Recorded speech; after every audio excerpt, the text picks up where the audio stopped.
Welcome to Flat Earth Debate Live. I'm your host, Nathan Oakley, and if you are new to this channel, or you've not done so already, how dare you? Then be sure to subscribe, hit the bell notification icon, and join button if you'd like to become a Nathan Oakley 1980 channel member and keep up to date with the Flat Earth Debate. If you would like to support the channel, there is a super chat that runs alongside each of these shows while they are live. There's also a PayPal, Patreon, and crypto link in the info box below the video. Most importantly, if you'd like to join the discussion, simply mute the page you're currently watching, then click the link in the info box below this video to join the panel and express your views on the nature of Earth. If you do join, please don't swear. If you do, you'll be ejected, and if you are, please don't try to rejoin the stream using sock accounts. You'll be warmly welcome back on the next stream. Please also share the show on social media. Sharing the show obviously increases the live audience, but this in turn increases the chances of a more diverse panel, so please share the show on Facebook and Twitter. One last time, if you're new to the channel or you've not done so already, then be sure to subscribe, hit the bell notification icon and join button to keep up to date with the Flat Earth Debate. Now, we are joined by Arwin, 10th Man, and Neil, together with a whole bunch of people in Discord, so welcome one and all. Good morning. Hello, hello. Hello, Rams. Super enthusiasm levels. Woohoo. Maybe the housekeeping will get you in the mood a bit better. So, any evidence of a physical geometric sphere edge, that would be a horizon, formerly known as Earth curvature. Anybody? No, nothing but an apparent horizon. That's all we've got. Apparent, that's no good. We need physical geometric sphere edge. All I've got is apparent. Sorry. Very disappointing. Got tons of apparent horizons. We used to sell them on Ballbusters for super chats. Still some available. Smash the super chat if you'd like an apparent horizon. Any evidence of a molten iron core at the center of a presupposed spherical Earth? I don't even know. Why did they even come up with that stupid molten iron core? Was that for P waves and S the magnetic waves, force? isn't it? P waves and S waves. Very unreliable. Then extrapolation from there. Extrapolation based on presupposition of a sphere Earth beneath your feet, and then P waves and S waves that proved inaccurate when they dug the Kohler borehole. Yeah, but then the iron molten core concept come before P wave and S waves were enacted. Why did they even put it there in the first place? What was it for? Well, begging the question. You know, you've got to have your... Isn't it to generate the magnetic field to justify that somehow? Well, you could do it either way. You could either justify the core with the magnetic field or the other way around. Depends on which consequent they're affirming. Depends where they put the P statement. Hey, Sleeping Warrior. Hey. Yeah, exactly. When you say the other way around, what do you mean, Nathan? I mean, you can say if molten iron core, then magnetic fields therefore molten iron core, or you can say... Gotcha. Or you can do it the other way around. You can say, which one did it say then? If molten iron core, then magnetic fields. Well, you say if magnetic fields, then molten iron core. Molten iron core because of magnetic fields. Just whichever you like. Gotcha. Also, I was thinking at the core of this presupposed sphere Earth, wouldn't the pressure be near zero? Because what kind of gravitational effects would they assume be happening at the core of the Earth? There wouldn't be any gravitational effects. Gravity is not a force; it can't act on matter, so there can't be any unless you can debunk Einstein. No, there's no gravitation at the core. It's just the pressure from everything else pressing against it. What core? Because of gravity. What core would this be? But it's not pressing in that direction, is it? The direction of this In spherical geometry, it is. Direction of this presupposed core we have no evidence of. We're trying to figure out the pressure inside a presupposed molten iron core, which there is no evidence of. Is that correct? I'm sort of guessing that there wouldn't be much pressure there because I don't know. That's where the source of this gravitational effect is apparently coming from. So But, two things. yeah, One we've right. covered overtly, which is no gravitational force. It's not a force bending pseudo force space. Definitely not going to be forces and pressures involved in that description of pseudo force space bending. And further to that, where's there exactly? The centre of a presupposed spherical Earth that's molten and core shaped. Yeah. I see. Fascinating Right. discussion about these hypotheticals, presuppositions, fantasies, shall we call them. So, Any evidence of a molten sleeping- iron core, though? Go on, Arwen. I'll come after you. I was just gonna be a little bit of a baller again and just say that, look, gravity, if you assume it to be some kind of a force which you don't understand, right? But if it is a kind of a force, then yeah, at the center there may not be gravity there experienced by the matter because it's already at the center point, right? But it's still going to receive pressure from all the other matter also trying to get there to that central point from the outside. So there will be pressure, not gravity. All right. So, Sleeping Warrior, you there? Yeah. So you said something after Rams made that initial point. So when Einstein came and did pseudo force space, he basically destroyed the argument that everyone has as a baller. Oh, he's destroyed a lot of arguments. It's just that they don't like accepting it, so they keep going back to a historical reference point known as Newtonian gravitation. But the problem with that is Einstein superseded that. So what it does is it pitches them directly against the great, wonderful mind of Albert Einstein when they're reasserting their dogmatism heliocentric model. And now I'm not saying that they're right or wrong, but what I am saying is if they're going to claim that Einstein's wrong, let's have a little bit of evidence because Einstein's the current science, right? You want to add something skeptical? Right. Hold on one sec. Or are you just on a mic that's open? Skeptical, did you want to add something?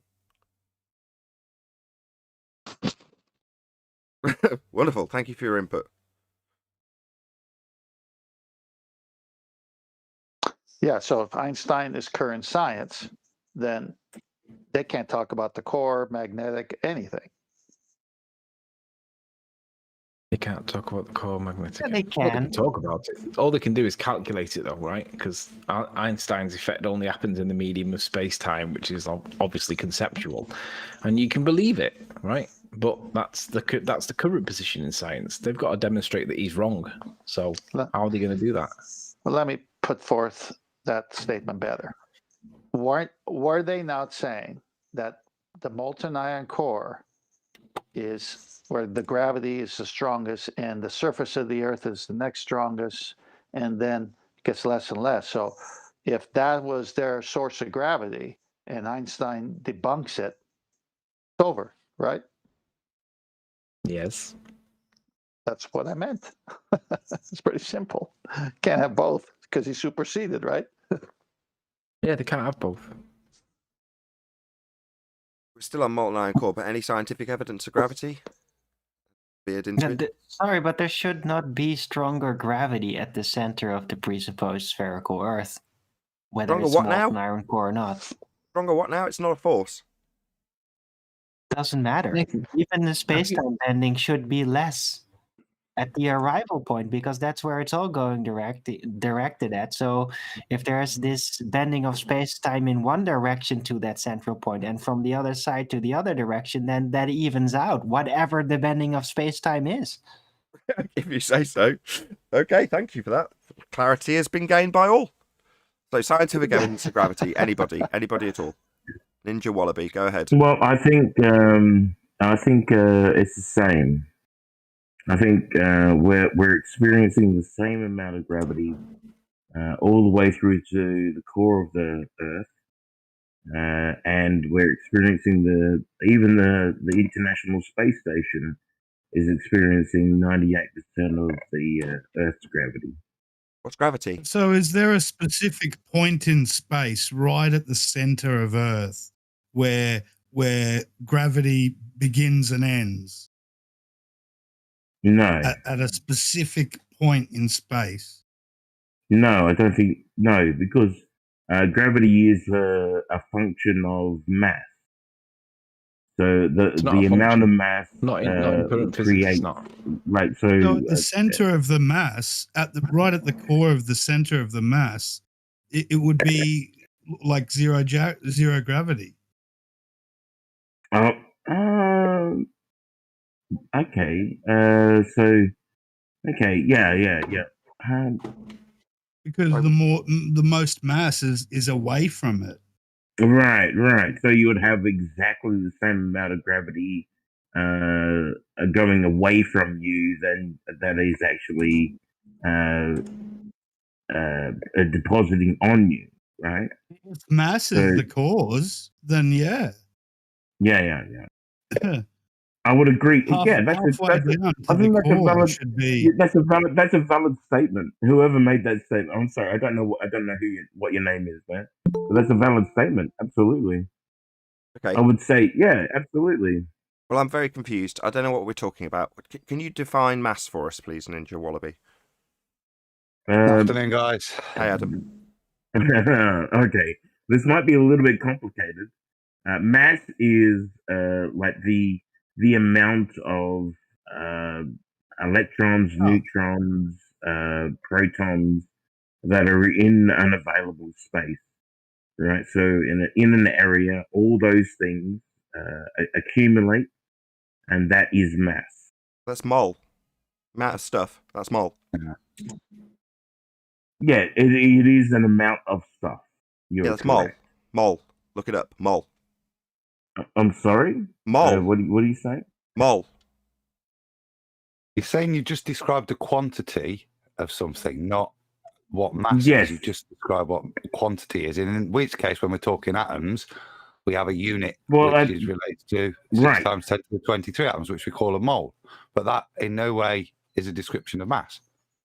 Oh, no. A mole of atoms is different. I mean, so a mole is like a quantity of atoms, right? So that's a scientific What if you were to term. just say that it was the weight of a given amount of matter? I don't think that would be accurate. Okay, so we've got a That mole. wouldn't be an accurate way of describing it. Fine, no worries. And how does this relate to gravity? If you have a lot of mass, you have gravity. So if there's a huge amount of mass, like we have on the Earth, right? The Earth has a massive amount of mass. There is gravity. And what's gravity specifically? It's an attraction towards other. It's an attraction towards other things in space. An attraction. Do you want to cite that as a definition of what gravity is? Because that's unfamiliar to me. No, I don't want you to cite me. No, I would rather you look up the actual definition. I'm not claiming it. You are. Sorry, my friend. I'm not claiming it. You are. Okay. Do you want to define what gravity is for us? I'm giving you a layman's terminology. Or don't. Right? Just define it. And just define it for what it is. Well, gravity is something that happens when you have a lot of mass. Something that happens when you have a lot of mass. And what is it that happens? Gravity. Yeah, what is it that happens? You've said gravity is what happens when you have a lot of mass. And okay, something's going to happen. What is... my friend, you don't need to talk through me. My friend. What's going to happen? Nathan, you can Google this. You can Google what your claim? I can Google your claim and make it for you, can I? Maybe you could just tell us what gravity is. You've said it's an effect when you have a lot of mass. I'm not a scientist. Don't talk through me. My friend, it's clear that you need to talk through this clarity I'm giving to my question. You've said it's something that happens when you have a lot of mass. So what is going to happen? Yes.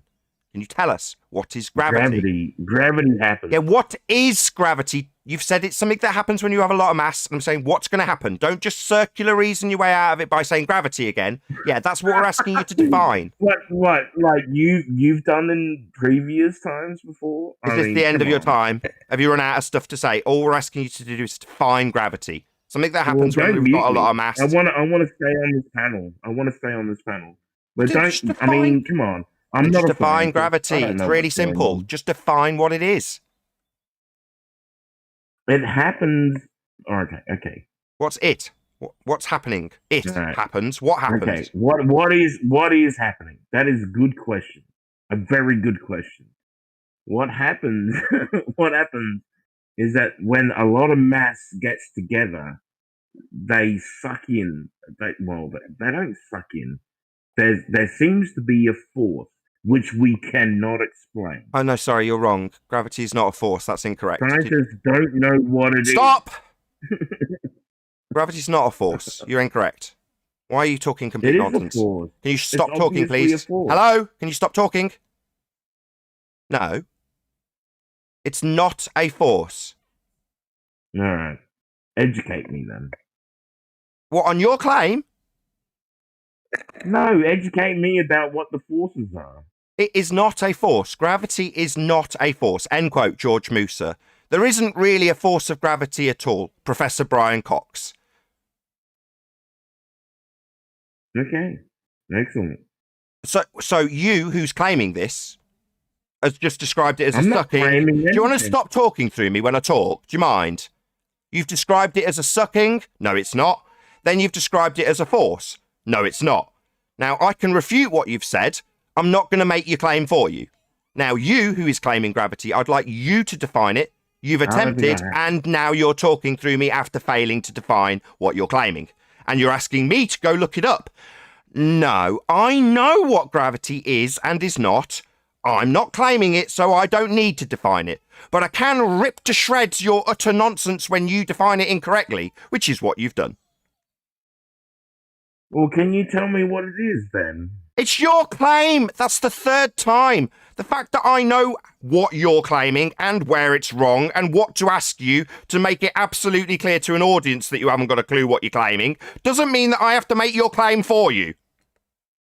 I don't think I've claimed anything. You've claimed gravity, you complete bonehead. Oh, did I? Oh, did I claim something? Yes, you did, bonehead. Gravity. You don't even know what it is.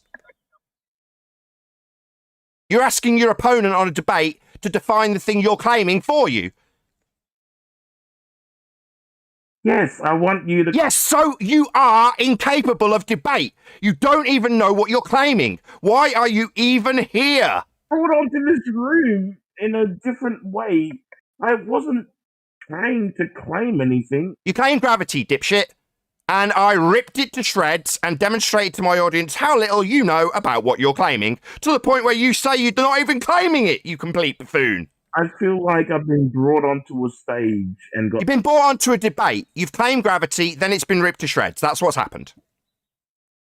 Oh, is that what happened? Yes, that's what happened, you complete bonehead. You claim gravity, it was ripped to shreds by a flat earther for an audience, now you don't seem to know what's going on. I really don't understand what's going on. Well then sit down and shut up! No, I didn't even. Sit down, shut up, you don't know what's going on, that means be quiet. It doesn't mean the next sentence needs to come from you. Beautiful happen. Shut up! Yeah? Ignorant globe head thinks that you have to hold the mic permanently after being demonstrated as stupid, not knowing what you're claiming, and having a flat earther correct you about what you're claiming, and then rip it to shreds, does not mean that you now need to talk incessantly. It means you need to sit down and shut up. Wait, Do I have to shut you up, ninja? Hello? Hello? Now, for the audience's benefit, what we will now have is a demonstration of belligerent child, who will now stand on the desk, stamp up and down, because he's been shown to be stupid by the teacher. No. Sit down and shut up! No, you haven't. No, so belligerent child, stupidest person here, has decided, no, I am going to hold on to this mic. I'm going to disturb the class. I'm going to stand on the desk, in spite of being told, not asked, to sit down and shut up. I wanna. Yeah, you want to take control of the show.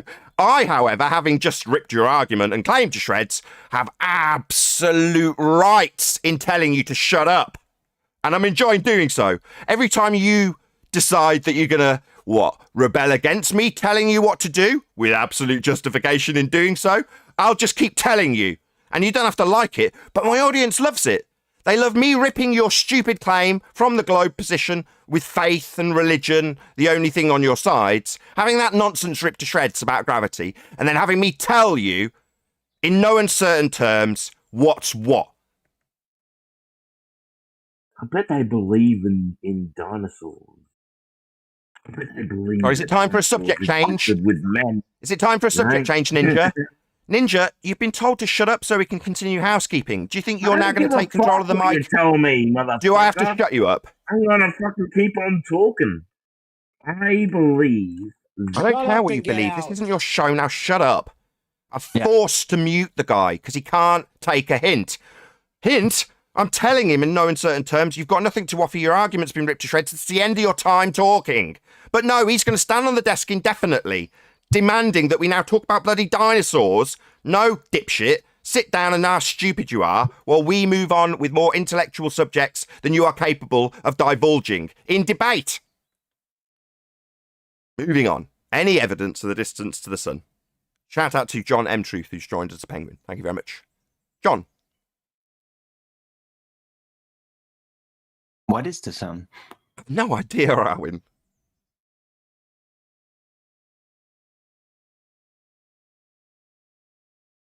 Just for the audience, right? If you do decide to come onto the panel, like this new dude, Ninja Wallaby, once your argument's been ripped to shreds, just sit down and shut up. Yeah, don't babble on about bloody dinosaurs and stand on the desk demanding that you continually hold the mic. That's just a demonstration of how poor your ability to lose is. Yeah, I know that having your fundamentalist religion is being challenged is going to be painful. I get it. But that doesn't mean you have to take over my show. I'll more than happily converse with you and listen to your claims, and then shut you down, rip it to pieces, and spit it out afterwards. That doesn't mean you get the mic indefinitely afterwards. Just to make that clear, it's not unreasonable that after your argument's been shut down, that you shut the hell up.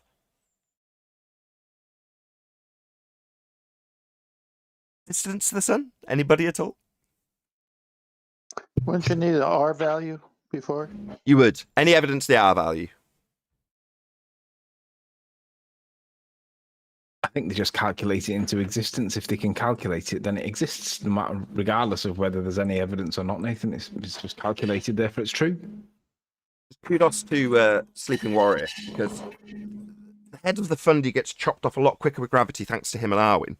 Now, in this instance, specifically Sleeping Warrior, who just made it explicitly clear, whenever you debate this subject, that would be gravity, the first words across your lips should be, what's gravity? And then make absolutely certain to get your opponent to define exactly what they're claiming, so that you can later hear them say, I haven't even made a claim, because that's extremely amusing. It's true. Get them to define it. The minute they say it, because everyone knows what it is, but the minute they say it's a force, just correct them with Einstein, because they can't accept it, because they know it debunks the model, so they'll fight and fight and fight against Einstein. Who cares whether Einstein's right or wrong? It's not Newtonian, so just keep telling them about Einstein, and then the more they push it, you can say, are you saying that you've debunked Einstein? Because they can't say that, because that's not the current science, but they've got to insist that Newtonian gravitation exists in complete and abstract defiance of Einstein. They've got to defy Einstein always. Speaking of science, and not limited to Einstein, but including him, any single viable hypothesis from any of the fields of astronomy, cosmology, or astrophysics?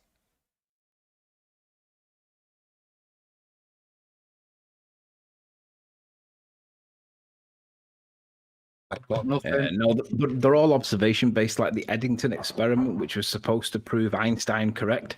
That's observation-based. It's not got any experimental application. You can just see something through a telescope and say, oh, yeah, that proves Einstein.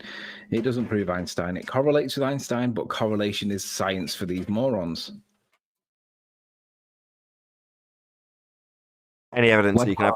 Go on, whoever that was. I'm just asking, like, what is supposed to be correlating? Their pre-assumption of it having a physical nature and all these distances? What's supposed to be correlating is the observation that they expect that might happen. It's got nothing to do with frequencies or patterns or cyclical natures. But if they think that something's going to happen, they can predict it with their mathematical model. And if it happens the way they expect it to happen, that's proof. That's what they do. What do the mathematical models actually represent in the physical world? Nothing. Reification. Right, so they're just using something that happens in the real world and then making a mathematical structure on top of it, and then claiming that the mathematical structure somehow proves things. Yeah, because maths is reality, right? That is their mantra. They want to replace and substitute real world experimentation or demonstration with maths. That is their reality. AKA reification. Any evidence you can have? Good morning, Go on. fellas. Hey, Chocolate. Hello. Hey, Okay. What's up? What's up, guys? Guy.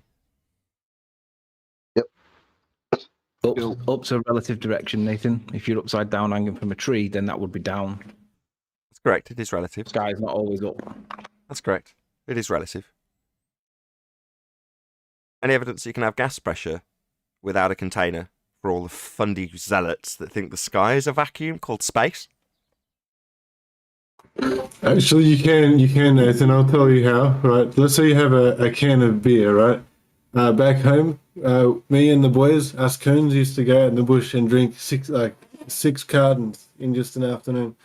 And we have all this piss, right? You have beer that's still left in the can, and when the sun heats it up, it'd get all hot and it'd start evaporating out of the can. So inside the can will be slightly more pressure than outside the can. Yeah, a can's, What's a can's the a can? container, though.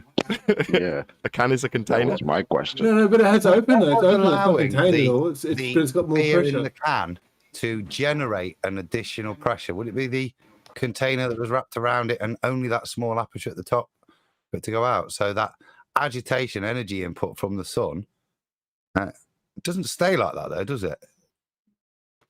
No, it doesn't stay that way. But what I'm saying is it happens in nature in aluminium cans. Yeah, and a can is a container. So any evidence you can have gas pressure without a container, because it's asserted the Earth is a sphere in a vacuum without containment. No can around it. Okay, replace beer can with leaves or something like that. Yeah, that would be a container. Yeah, that would be a container. Leaves is a container. Yeah, that would be a container. I'll give you an example. So, for example, you build a bonfire and then you pour petrol all over it. It's covered in leaves. Well, you know what's going to happen? The vapor that comes off the petrol will stay underneath the leaves. It will get trapped. And then if you light it, it'll explode in magnificent fashion because the leaves have created containment for the gas. That's correct. Now, does that mean it will stay there permanently? Nah, it's not a sealed container. Obviously, entropy is still going to take place, but it's going to slow the rate because there's containment in the form of leaves holding gas. That's right.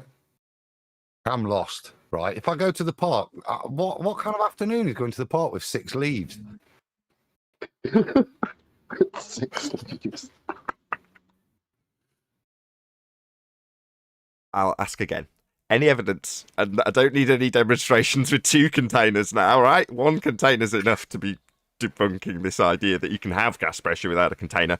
But just so it's out there, any evidence of gas pressure without a container, as it's asserted Earth is, in violation of natural law?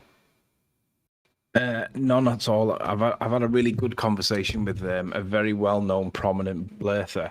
I won't say who he is because I don't want to credit his name with anything, but he's one of the most disgusting ones that you can imagine. If you think of the horrible ones, he's at top 3 in the list.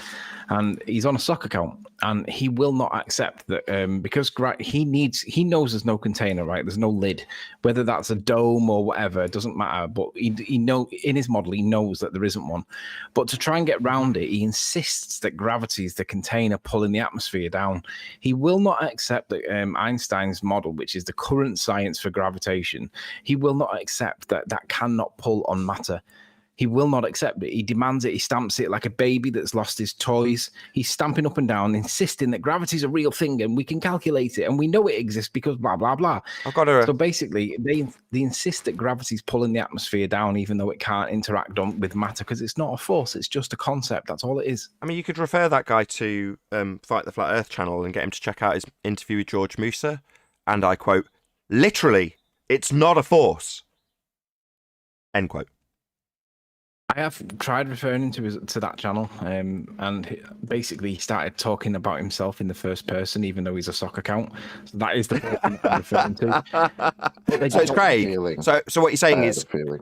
so you're saying Craig's come, the guy who was personally told this by George Musa, doesn't want to relinquish this idea of gravity being a force when it's literally, and I quote, literally not a force, end quote, George Musa said to Craig personally. Yep, that's exactly what I'm saying. Unfortunately, Wow, I don't want to say Craig. his name, Wow. Do we need Wow. Musa to say it again? If he whacks you over the head with a hammer as he says it, will it go in, Craig? Hello? Quote, literally, it's not a force, Craig. Now, that's not me saying it. It's somebody who's told you personally, who's far better qualified to talk on this pseudoscience than I. That'd be Musa. That just means he can literally think of it as a force. Yeah, he knows how to be a good dog, right? Musa also told him, instructed him, to think of it as a force. Told him how to think.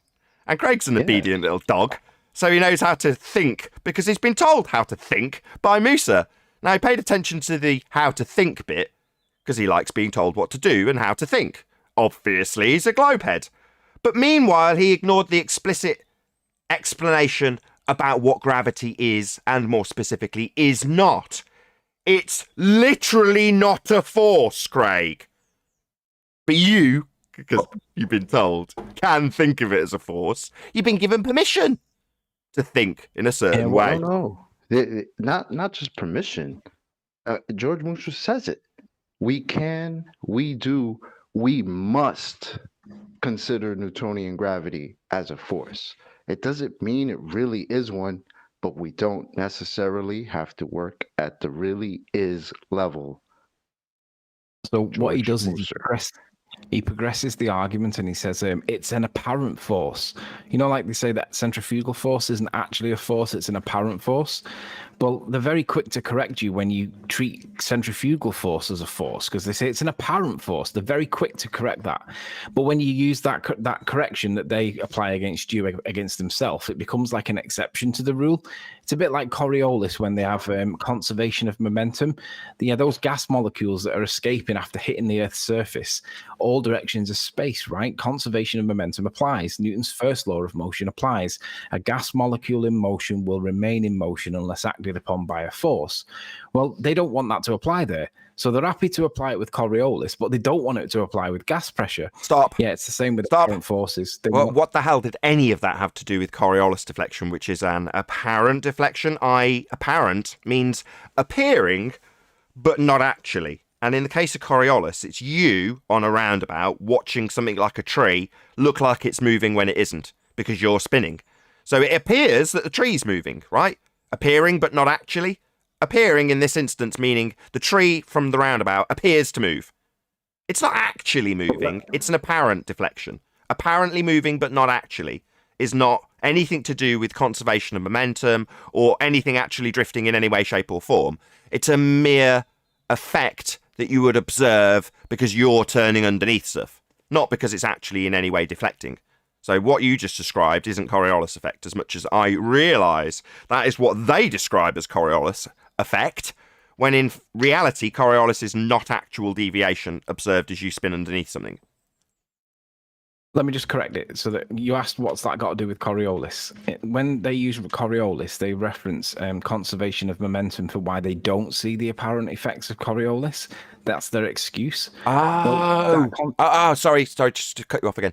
Quick shout out to Brian's Logic, who details this very phenomena you are describing, manifesting itself in globe believers who fight against the idea that we have Coriolis deflection and justify it with conservation of angular momentum and drift based on a linear change in speed on a presupposed spherical Earth. So that's called the Coriolis effect. If you're unfamiliar, check out Brian's Logic and his explanation for exactly what you've just detailed. It's called Coriolis effect. But I was just trying to say that because they correct us and say, well, we wouldn't expect to see any Coriolis because of conservation of momentum. The overlap is that when gas molecules are conserving momentum because Newton's first law applies to gas molecules, because they're in motion, they will remain in motion unless acted upon by a force. Well, obviously they pull the atmosphere back down with a force, but gravity, right? Well, we know gravity is not a force, so that debunks the model, but they won't accept it. So they stamp their feet. It doesn't they stamp debunk their feet, model. They stamp their feet Stop, because stop, they stop, need gravity stop, to be a force. Stop. No, it's not. Stop. It doesn't debunk the model. It debunks the incorrect assertion of Coriolis effect, because this isn't a claim of Coriolis effect. As much as they might say the word Coriolis when they're detailing what you've just described, and having the retention of angular momentum in case of the atmosphere being velcroed to the Earth and dragged along at the presupposed rotation rates, 15 degrees an hour at any point on the surface. Well, that presupposition started with you stating quite explicitly that the reason for that explanation is to justify why we don't have Coriolis effect. However, it is claimed by the globe that we have 15 degrees an hour deviation. That's Coriolis effect as a result of Earth turning under things that aren't attached.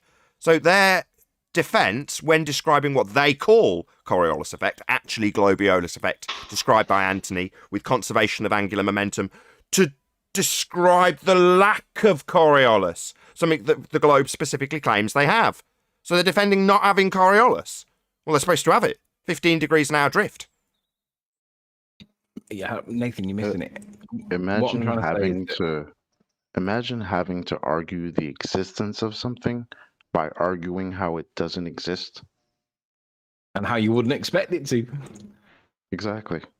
But my point was, Nathan, you said, how does that apply here? And what I'm saying is, because when they apply conservation of momentum for Coriolis, that same principle, conservation of momentum, applies to the gas molecules. So it's an equivalence where they have double standards. On the one hand, conservation of momentum applies for why you don't get Coriolis, but then when it applies to gas pressure, they don't want it to apply then, so they ignore it and they demand that gravity is a force because they know conservation of momentum applies to gas molecules. So they have to make gravity a force. In other words, they're going directly against Einstein. Yeah, but when they claim conservation of momentum, Eric Valinda said something about shouting from the rooftop. Say it one more time, Ted. Sorry. When they say conservation of momentum, you said it again to justify why there isn't Coriolis. So if you're an audience member and you start getting into an argument, I'd like Anthony, hopefully from now on, to reference it correctly as Globiolis effect when they're describing this, because it's not Coriolis. But they claim there is Coriolis at 15 degrees an hour, and they're justifying why there isn't any drift with this explanation, which there should be according to the globe. There should be 15 degrees an hour drift, that's Coriolis effect, observable from a claim to be spinning Earth. Now that would be you observing things that aren't attached to a spinning Earth, drifting away from you. For example, launching a drone and Earth rotating underneath it at 15 degrees an hour for you to observe it seeming to drift away from you. Same applies to a football. They claim a football goes through a goal because Earth turns underneath it. And you observe that from the stand in the form of Coriolis deviation. It looks like it's curving, but it isn't really. It's Earth turning underneath it. Or they describe it with a sniper's bullet. You have to lead the target. Why? Well, because Earth's going to turn under the bullet when it leaves the barrel. Well, all of these effects that they describe Earth has are Coriolis effect. Not actual drift, because Earth's claimed to turn underneath stuff. And when we get into, well, why doesn't it turn underneath a plane? Why doesn't it turn under a hot air balloon? Why doesn't it turn under a helicopter? Why doesn't it turn under a drone? They say, well, conservation of momentum to explain why we don't have the claimed Coriolis drift that we say we have. Yeah, I just want to say it one last time. Just listen. They use conservation of momentum because it suits them with their nonsense. But when we use conservation of momentum to explain why the gas molecules should be escaping and they're not, because it applies, they must make gravity a force in direct conflict with Einstein. That's the bit I wanted to focus on, the double standard. And that came through, and I get that. I get what you're saying is that their trench-level rhetoric that uses the conservation of angular momentum with an incorrect assertion that debunks their own claim of Coriolis actually stands in direct contradiction when it comes to the gas that would expand in all directions because it's going to conserve its direct trajectory. Yes. So therefore they have to decry it and then cry out gravity is a force when it's, quote, literally not a force, Craig. Hey, Sleeping Warrior. Remember Eric Valinda from Amsterdam? Yes. What did he say he wanted to shout from the rooftop? I don't know. Remind me. Gravity's not a force. Exist. Sorry, I thought you were looking at it from the other perspective of why it might be. Yeah, he said, that was the final sentence in his article, wasn't it? We should be shouting it from the rooftops, and he's quite right. Gravity's not a force, but gas pressure would escape. There's a great little clip of a guy going. Nathan, and put up the slide. I can. Tell me when you're ready. I can. Where over this text slide, yeah. Yeah. So may I read? Yeah, it's on. Go ahead. Okay. This is an article about Eric Belinda. It's hard to imagine a more fundamental, ubiquitous aspect of life on Earth than gravity. From the moment you first took a step and fell on your diapered bottom to slow terminal sagging of flesh and dreams. But if it's all an illusion, a sort of cosmic frill or side effect of something else going at a deeper levels of reality, ? So says Eric Belinda, 48, a respected string theorist, professor of physics, University of Amsterdam, whose contention that gravity is indeed an illusion has caused a continuing ruckus among physicists, or at least among those who profess to understand it. Reversing the logic of 300 years of science, he argued in a recent paper titled On the Origin of Gravity and the Laws of Newton, that gravity is a consequence of the venerable laws of thermodynamics, which describe the behavior of heat and gases. For me, quote unquote, for me, gravity doesn't exist, said Dr. Verlinda. So the rest is moot at this point. Do you know what Dr. Verlinda also says? He also describes it as more of an entropic effect. And when he describes how it's an entropic effect, he uses the word force, an entropic force or an apparent force or whatever. He uses the word force. So blurthers, particularly Fight the Flat Earth, focus on the word force rather than entropic. And because it's got the word force, that makes it a force again, completely ignoring what the point he's actually saying, which I tend to agree with. I don't agree with everything he says, but yeah, what we're seeing is entropy in the sense that pressure is pushing something from higher pressure to lower pressure because you've manipulated something or you're observing something that's in this disequilibrium. The force that's pushing the egg and submarines and hot air balloons when they're in disequilibrium is pressure. You're causing the pressure. That's what you're doing. I agree with him. It's entropy. You're looking at the effects of entropy, and you can call it an entropic force if you want, but it's not a push caused by gravity or a pull caused by gravity. It's actually entropy. It's being pushed by pressure. That's what's happening. And the interaction of a person or a third party into that equation is described very admirably by Dr. John Dee in his most recent series. I think it's a 3-parter. So check out Dr. John Dee's discussion in this regard, where he gives a full-on description of these quote-unquote entropic forces with third-party influence. But he doesn't use the word force at all. See, it's because force is a concept, isn't it? Force is essentially something that we describe because we see something moving, therefore there must be a force. But we can't see pressure because pressure isn't always direct. It can be indirect. That's why Brownian motion exists, because pressure creates Brownian motion. Well, if anyone denies that pressure creates Brownian motion, then you're also denying the ability for pressure to push against things, which obviously we know that pressure does push against things because balloons burst because of pressure, right? Too much of it, too much mass in a given volume and it'll blow up. Well, that Brownian motion proves that there is pressure pressing, and that is what we see. It's why things are displacing. It's brilliant.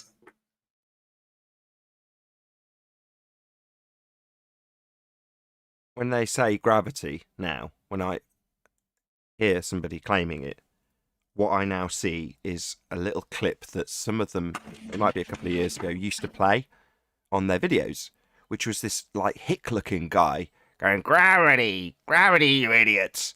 And that is so appropriate. It's what I actually see when they start saying it now. So when I hear them going, "Gravity," I just picture that hick.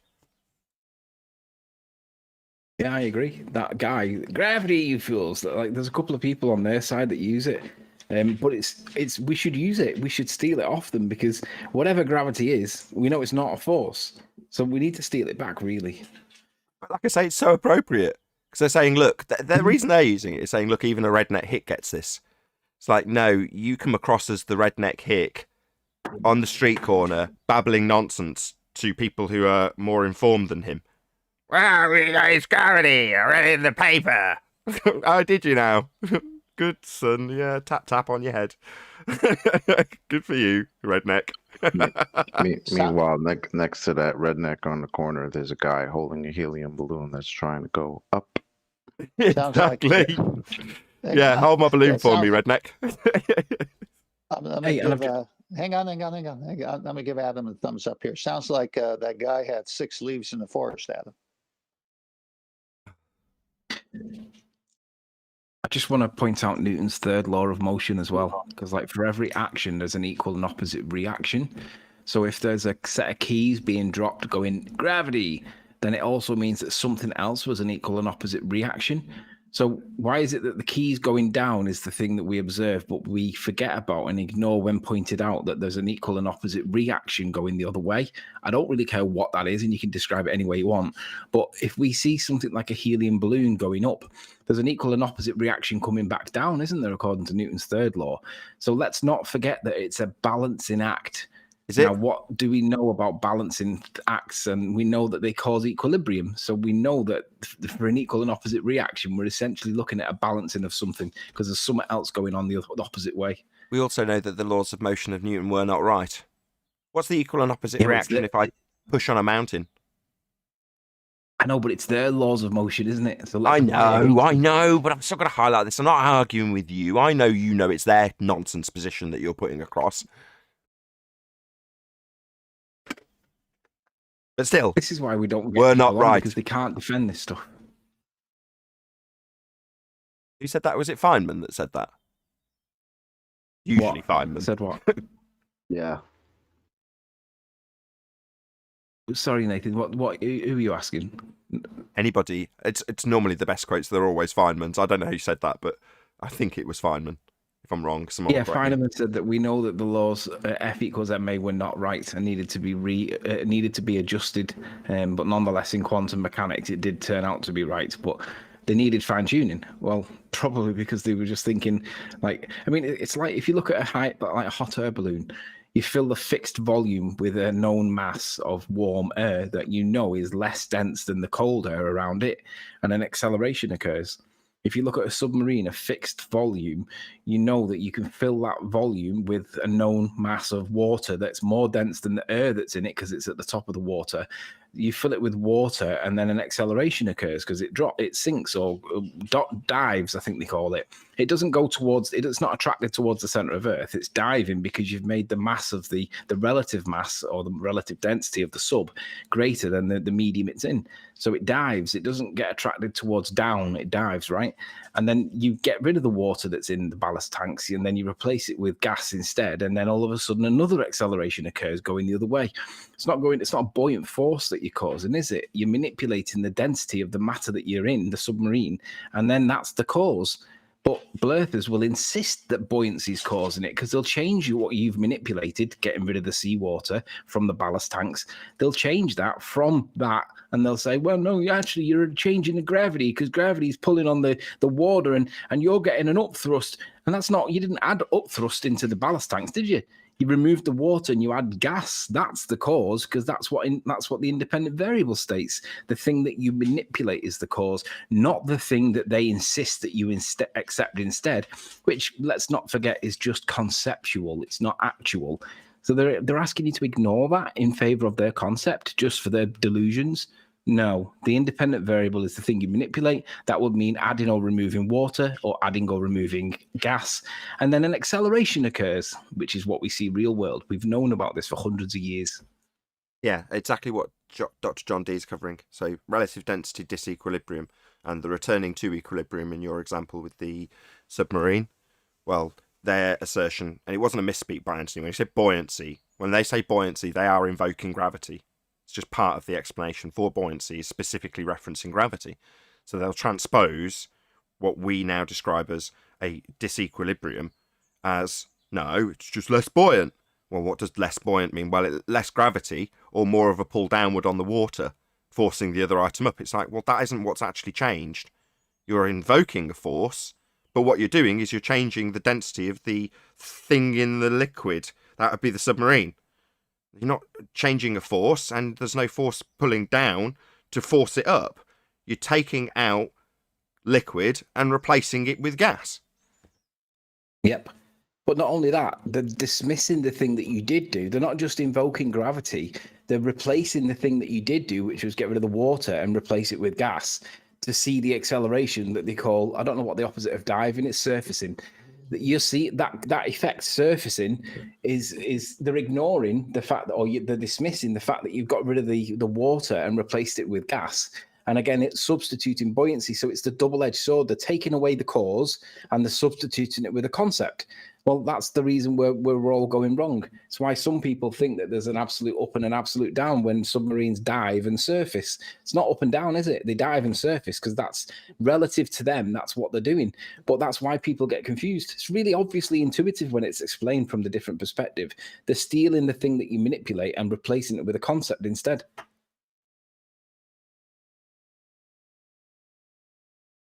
I think that covers housekeeping, because I was going to leave it till last, but we covered it within that discussion. Any evidence of axial rotation? So, Anthony, summarizing what you said beautifully, the manipulation of water and gas within the ballast tank is what you're actually doing. It's not some force. Yeah, but they take that away by inferring some conceptual thing instead. Well, we know that the thing that causes the up and down movement, or the rising and surfacing and diving movement, is removing the water and replacing it with gas. But they take that away from you and say, no, that's not what's happening. What's actually happening is, of course, you're changing the buoyancy and the gravity and the buoyancy. That's what they insist is going on instead. But that's taken away what you've actually done. You haven't removed or added buoyancy or gravity. You've literally added water, removed water or added water, removed gas or added gas. So they're ignoring the thing that you've manipulated and substituting it with a concept instead, exactly the way they do with my egg test. I didn't add or remove gravity or buoyancy. I added salt. Now, I don't care what happens after that, but that was the cause. I added salt and it did something. Well, they ignore that and say, no, it's gravity and buoyancy instead. No, that's conceptualizing the thing that I manipulated. That's not what science is, but they insist that it is. It's not. Which is why I put the 10. That's why I put the 10 definitions at the beginning of the video for what the independent variable is, the thing I manipulated, because I knew that they would do that, because the Mongs. So in conclusion, the sky is not a vacuum, because if it was, the gas would expand in all directions to fill the availability of volume that it has to fill. That would be the space available, and they call the sky vacuum space. How ironic. Meanwhile, they claim that they have a force that's holding the gas here, in complete contradiction to gas behaviour. And this force that they claim is not a force. Literally, it's not a force. It's like all they do is hijack stuff, right? They hijack perspective, they hijack effects that we see in reality, and just slap a cool story on it and say, no, this is what's actually happening. So it's like, I always use the Ferrari example, Chocolate. You drive a Mercedes, right? Is that right? Oh, me? No. Okay, let's just say you drove a Mercedes, right? Sure. Under no circumstances is your Mercedes ever going to be a Ferrari, right? It's always going to be a Mercedes. And even if you think that it might be a Ferrari, that still doesn't make it a Ferrari. That's what they're doing with gravity. They're making you think it's a force when it's not. It doesn't push or it doesn't act on matter. Just even though you can think of it as a force, and it might be an apparent force, it appears to be doing something. It's not, because it's defined and we know the cause, and it's not what you guys need it to be. So there's nothing pulling the atmosphere back. So you guys your model is missing something, isn't it? It's missing the explanation or the mechanism that stops the gas molecules from escaping, because we know that they do, because we can demonstrate it. There's no demonstrations in current science that demonstrate gas pressure coexisting alongside a vacuum without a container of some kind. That's why we have wind, because high pressure goes to low pressure. All the high pressure is created over the oceans mainly, and then over the Sahara Desert where there's not a lot of evaporation, that's low pressure, and then you get the balance between the two. That's pressure going to low pressure. That's what we call wind. We call the Sahara Desert wind. You're literally seeing with wind the equalization of pressure variations caused by the sun in the biogeochemical cycle, and we see it every single day. Chocolate, Sipping what Warrior, would you... Gas particles are not bouncy balls. No, gas does not go down, go boom, boom like bounce balls in a fish tank. Chocolate, compared to Newtonian gravity, what words would you describe for the newer version, the Einsteinian gravity? How would you describe that? What do you mean, the new hotness? Yeah, the new hot. I wonder why Anthony thinks you've got a Mercedes.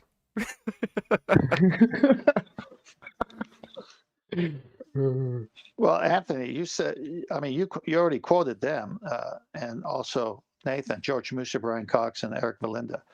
Gravity can't act on matter the way that they're describing it. So it's over. Even their own priests tell them that.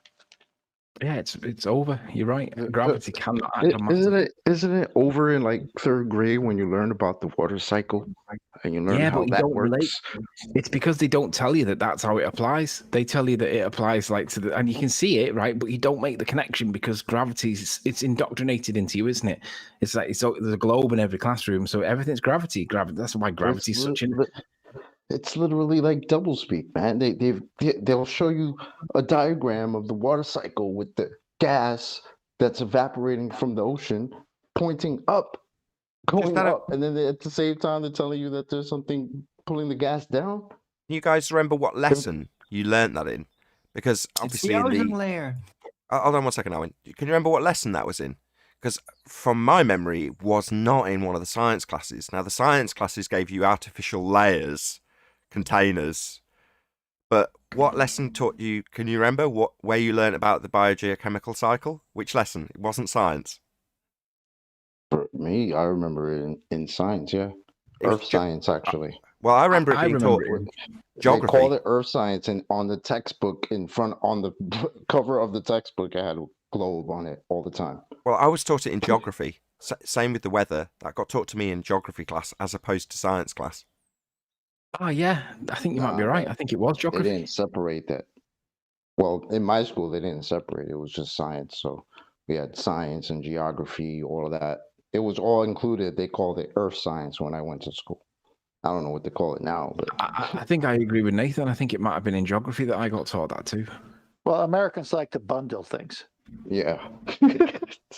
Science, geography, cause and effect as opposed to measuring the land. Yeah, I can see how you'd bundle those two together. They have done in terms of the paradigm. Like science, math, English, so all that stuff like your geography, all that would be included in science. Right. Yeah.